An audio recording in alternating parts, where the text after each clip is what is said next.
I'm actually I started my career cleaning toilets at resorts on the North Shore.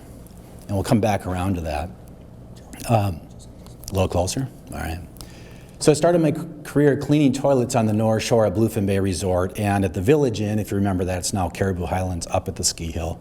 Waited tables at Papa Charlie's when it opened. Did that through high school and through college. But I started my business career, I guess, as a financial advisor about 18 years ago and grew that business to be quite large. I franchised through Principal Financial Group, a big Fortune 100 company, and run a practice out of Minnetonka. So I am primarily in the Twin Cities area because my family's here and one of my businesses is here. So I'm used to talking about money for a living. But that's one of the three topics you don't talk about, right? But then I come here and we got religion, got a good prayer, thank you. We got politicians, and I talk about money.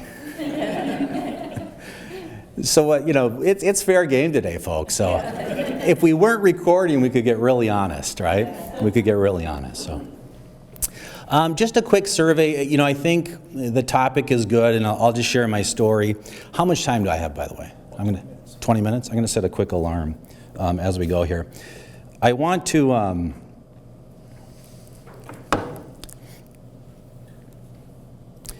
do a couple things. One is, so Bluefin Bay Resorts is probably the flagship resort we have. Who's stayed with us at Bluefin, Surfside, Temperance, up in Tofty in there? Okay, thank you for your business.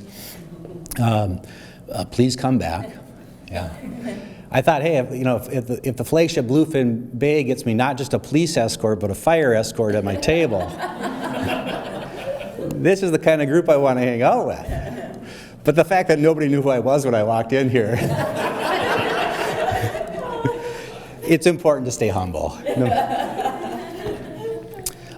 It's funny because, your Chamber of Commerce is actually an important part of my businesses. Not associated with how I got here, but my banker, Mark Cove, is here, and I would say Mark Cove taught me, a financial professional, how to bank.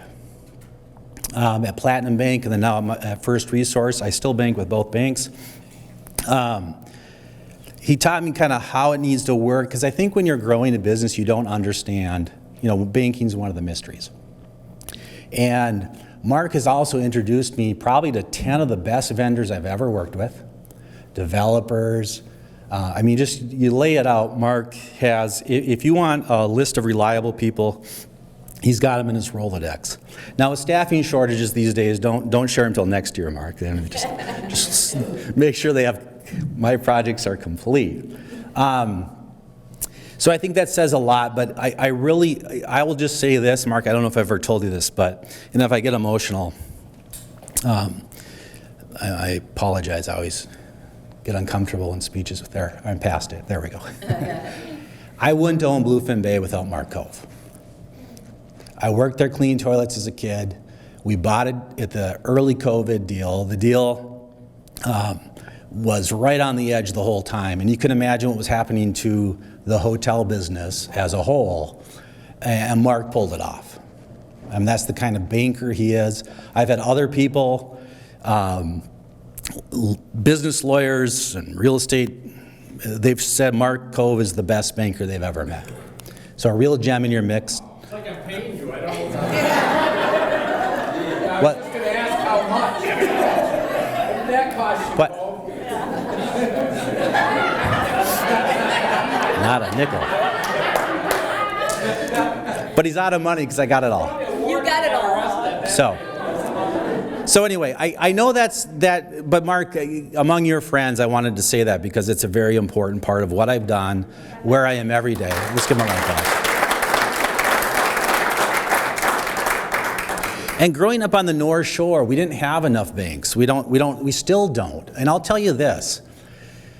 When I talk to large financial institutions that do lending, you think a Securian, a Principal, a BlackRock, Blackstone, they will not lend money outside of the 30 largest city markets in the country. They are cutting off capital to rule everywhere. Small town America, small town Minnesota. The reason I make so much money in these small towns is because nobody else can get the money to do the deals. We got to end that. I don't want too much competition, but you have to understand there's a lot of opportunity in these places, and they can't get the capital. So keep that in mind. They're desperate for housing. The rent isn't any lower in Grand Marais, Minnesota than it is here. There are less than 30 houses for sale in all of Cook County, the whole county. Now, for the city, county, and the politicians in the room, I'll share something with you. I am trying to build buildings. You have too many rules. No, I'm serious. There are rules that started in the 60s and 70s when we started making lots of rules. There are too many rules.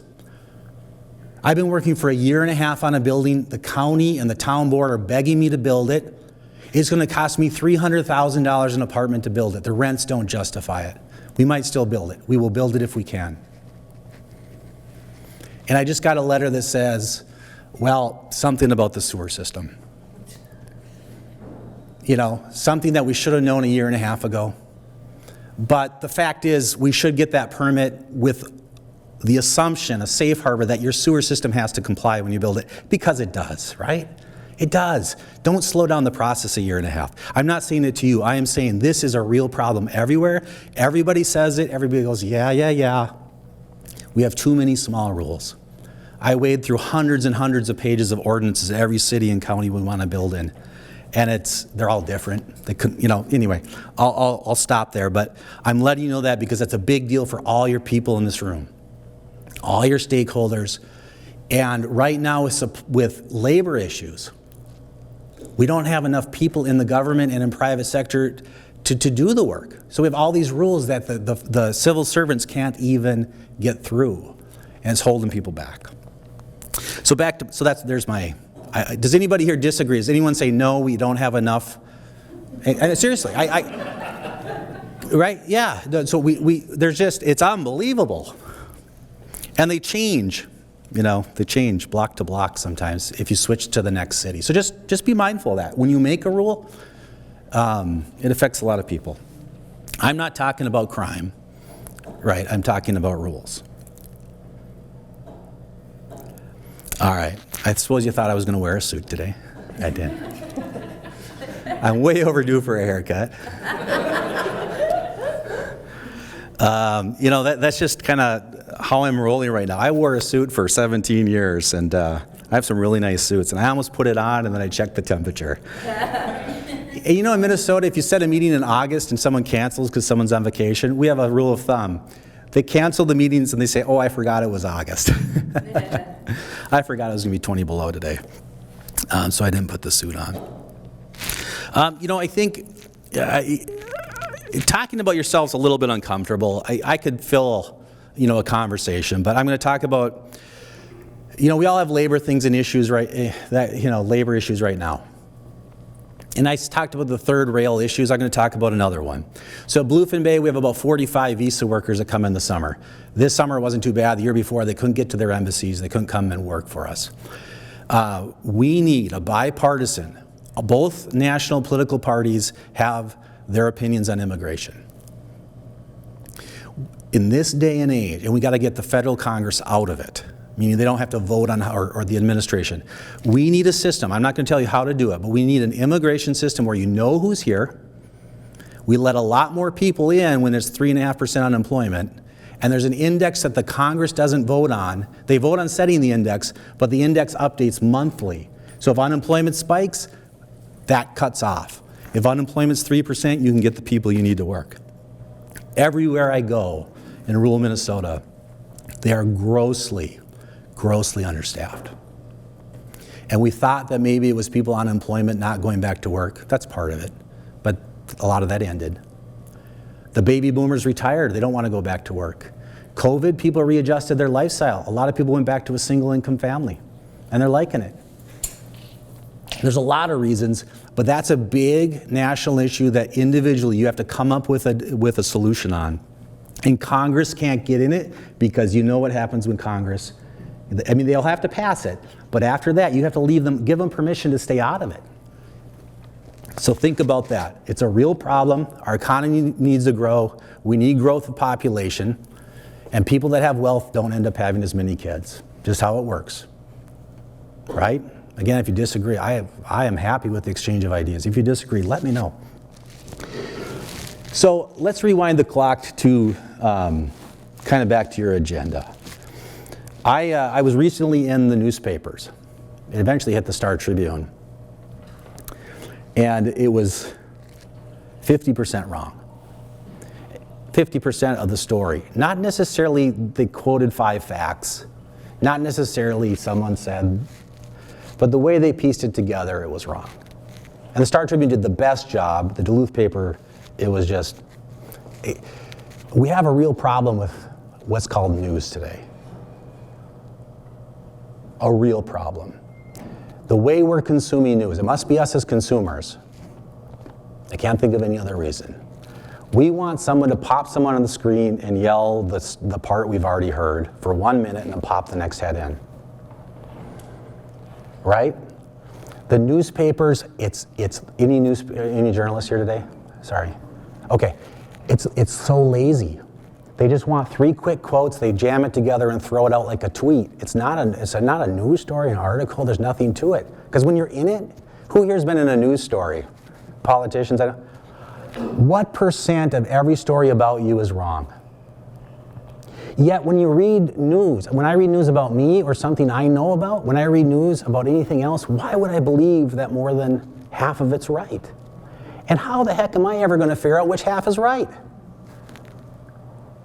It's a problem.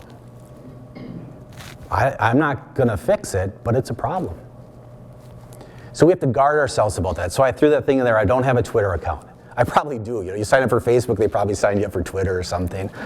I deleted my Facebook account. It's a great marketing tool. It was. They just announced that they're struggling with that. Google and YouTube are the hot places to market. Facebook's still, I think, pretty good. You would know more than I would, but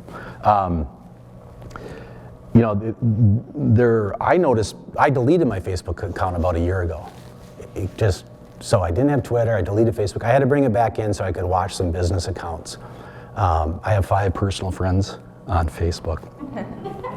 And I know all of them for real.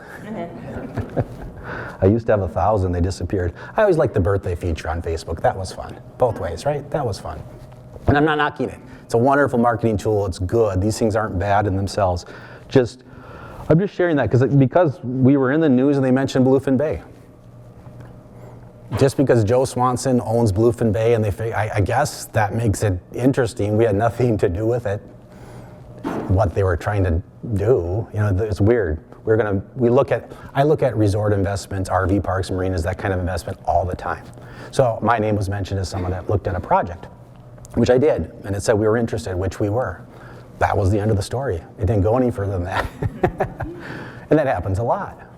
But when I read the article, it was interesting to see. And other than my name being mentioned, it wasn't about me. But I thought, wow, the context is so bad there. It's so bad. It's meant to divide us. It's meant to create anxiety. Who here thinks we have more anxiety now than we had 3 years ago in our society? More drug overdoses? Officers, are we dealing with? Yep. More of that. So something's feeding that. Maybe they're not going to church. That's one of the filters to look through that help people. I know it's a good filter for me. And here's another topic: race.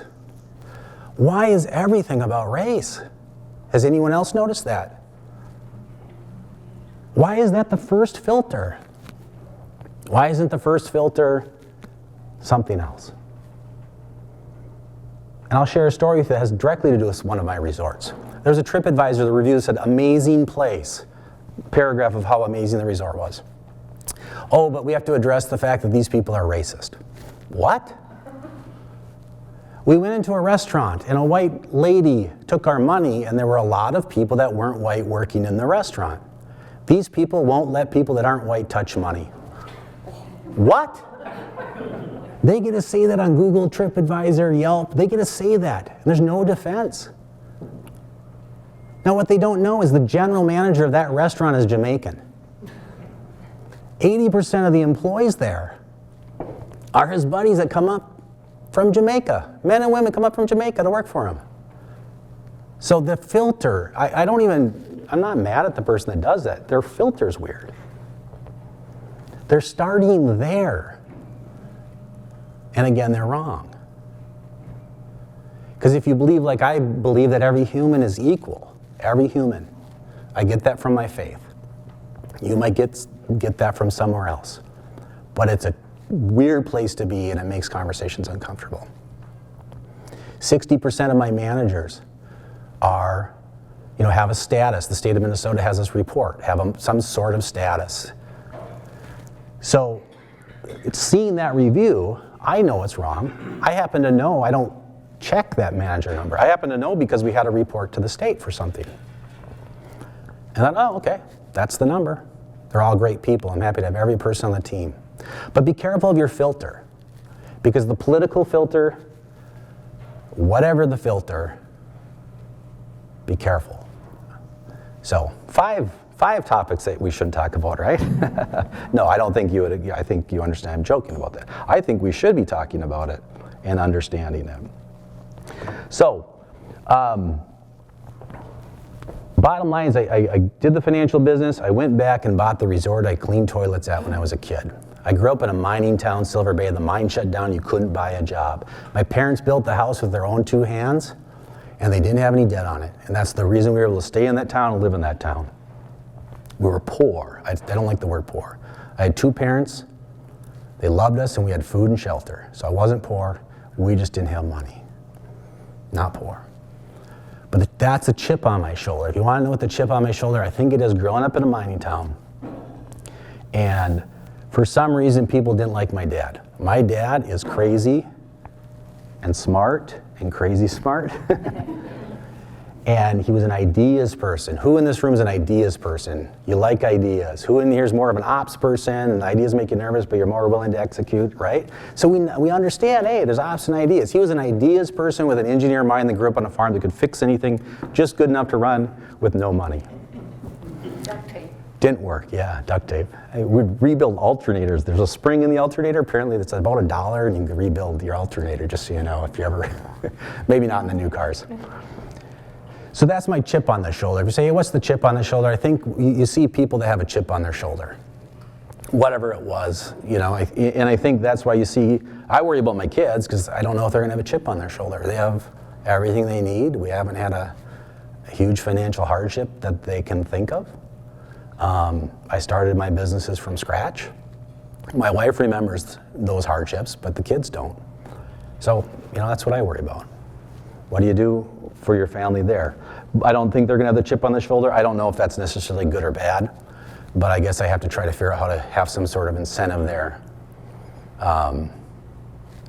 Anyway, so I bought the Dream Resort. We kept buying resorts. We have a lot of, we're buying more. Mark Cove, I'm running hard. He runs behind me with a bag of cash. And the Platinum Bank people are, of course, great and still committed to us. And so that's where it's going. You're going to see some exciting things. I get to see some things I can't talk about. Someday you'll see it in the newspaper and I'll go, yeah, we looked at that one. A lot of families that have run a resort are getting old. A lot of people run smaller resorts for 10 years and burn out. And so we're trying to figure out a way to staff that and manage that and invest in that. And I'll tell you what, there's these small towns, International Falls. The mayor got wind that we're remodeling 17 acres on the Rainy River into a RV, seasonal and nightly RV park. And I accidentally called him because I called the restaurant across the street and said, don't close. I don't want to run another restaurant. Stay open. I'm going to bring you customers. He goes, I'm the mayor. I was like, I'm going to send you a lot of customers. I like the mayor of Oakdale too. So open arms. I get a call 2 weeks later from someone saying, we're running a new water main. We got to across the street. You got those 3 acres of commercial land. You're going to need water there. You're going to want to develop there someday, right? I go, absolutely. That's where we're expanding. He goes, if I have the parts, I'll run a 4-inch water main right into the middle of that land wherever you want for free. That's open arms. Not just the mayor wanting it, but that gesture that's open arms. I don't expect that everywhere, but wow, right? They want it. They're dying for that. And with fiber broadband, the whole North Shore is fiber. You get halfway to basically 2 harbors to Grand Marais and inland, you got fiber internet almost everywhere, which means you have cell phone service almost everywhere. You'll have 5G everywhere because they have the fiber to the towers. They can do anything that can be done. So we're still expanding. I don't know where it goes. I don't need more money. I always wondered why people work when they don't need more money. I think it could be greed, but I think it's the chip on my shoulder. But part of it is just to do stuff that's interesting. And now at Bluefin, we give back 10% of our profit. After bonuses and everything and pay, 401k and medical, 10% of our profit each year we're going to give resort workers. 10% of the company's profit every year.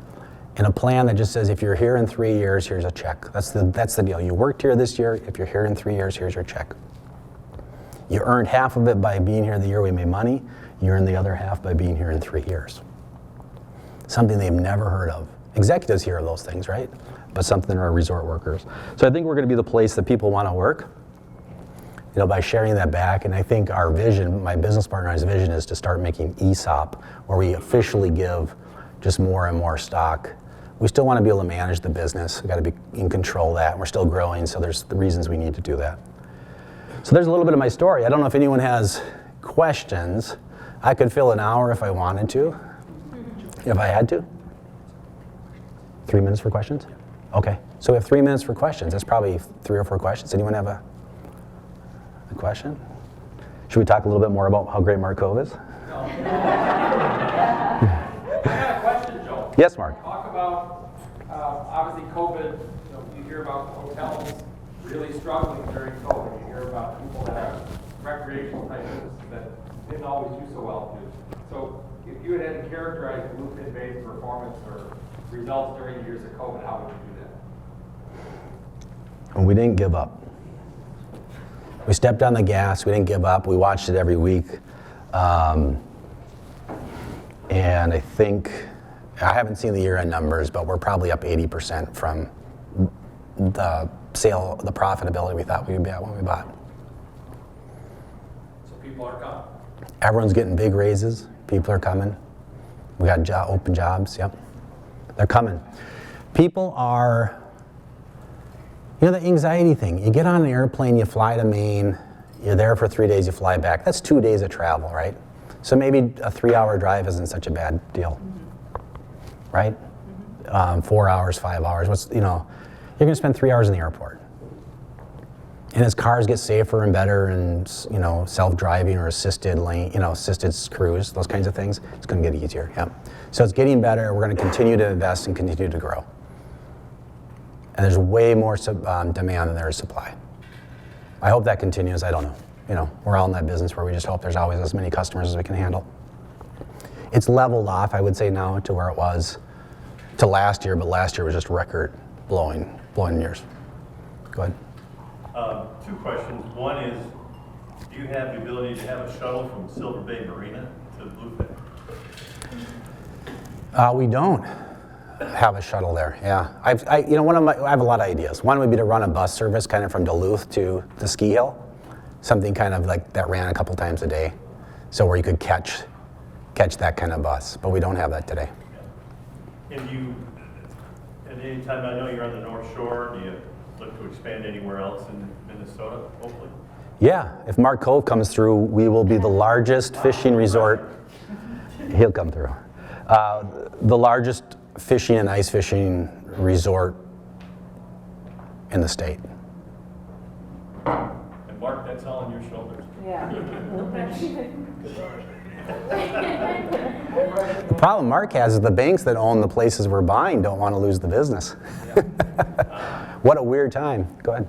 Do you think that some of the problems with getting people to come work there is affordable housing? Are there places for people to stay if they come and work there? Yeah, on the North Shore I can sleep 200 people in properties we own, just right close to Bluefin. Okay. And in Silver Bay we have something close to 20 houses now that we actually rent out to the public to fix, and we're building 14 apartments across the street. Yeah, we hope to. build 14 apartments across the street. Actually, the mayor of Oakdale is coordinating that for me. He's a developer by trade. We'll find out in March. We are completely dependent on a grant. Our cost of construction went from a bid of about $3.5 million estimate 2 years ago when we started thinking about it. Bids started just going up, and they jumped $1 million since August. So we're now at maybe $6 million for 20,000 square feet. 14 apartments and 6 small commercial bays. Some of the bids aren't even real. One more question, I'll go over. I drove all the way to Oakdale.